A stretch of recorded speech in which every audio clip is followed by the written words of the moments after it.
All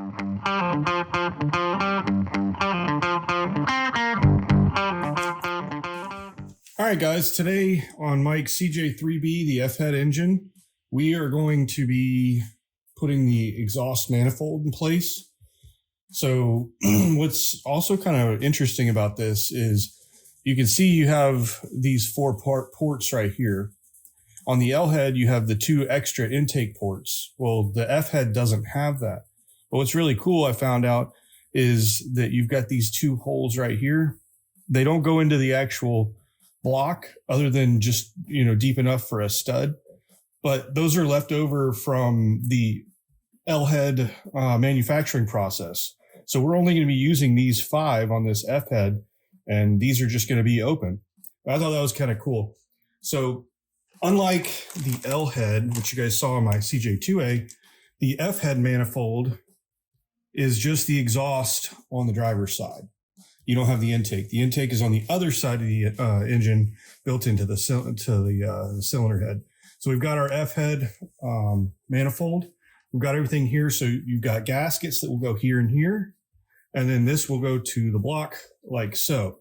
But what we're going to do to prepare this gasket is I'm going to use some high temperature ultra copper gasket material made just for exhaust.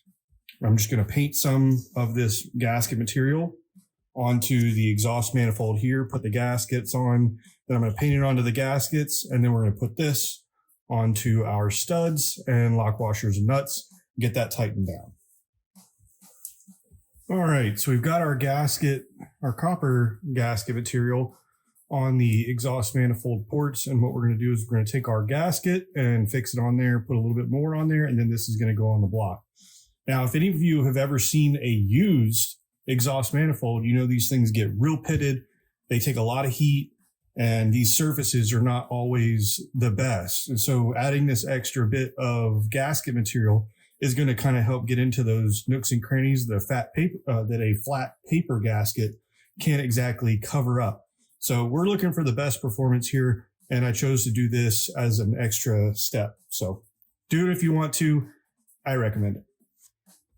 All right, when you get a gasket set for the F-head from Kaiser Willys, you're going to get a 4-piece gasket. I'm using 3 of them for this. The 4th piece is the one that goes for the exhaust pipe to the manifold, so you get that one as well. These are the 3 that we're working with today. So you've got our center one, and you've got the 2 on the sides. Okay, so you've got our middle one in place, and then you've got the 2 that go on the ear.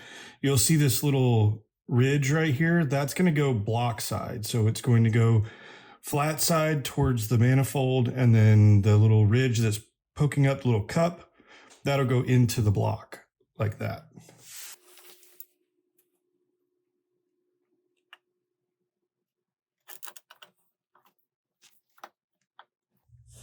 Okay, now that we've got it on the block, I'm going to put a couple of these nuts here onto the outsides, just so I can hold stuff in place so that I can run these center nuts and lock washers on. You can pick up all of this hardware here at KaiserWillys.com.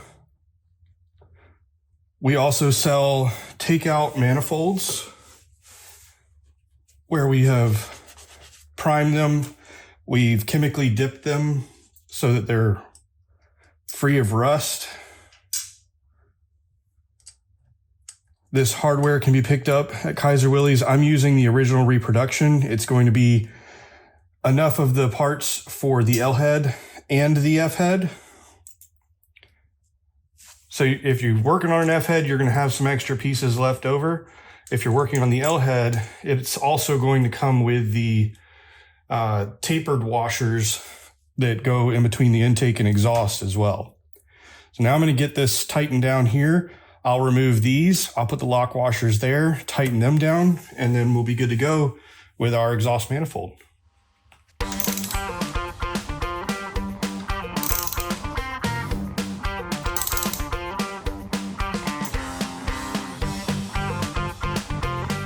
Hope that helps, guys. The next thing I'll be working on is accelerator linkage, running it across over to the other side of the engine block. So thanks for watching, guys. I'll see you on the next video.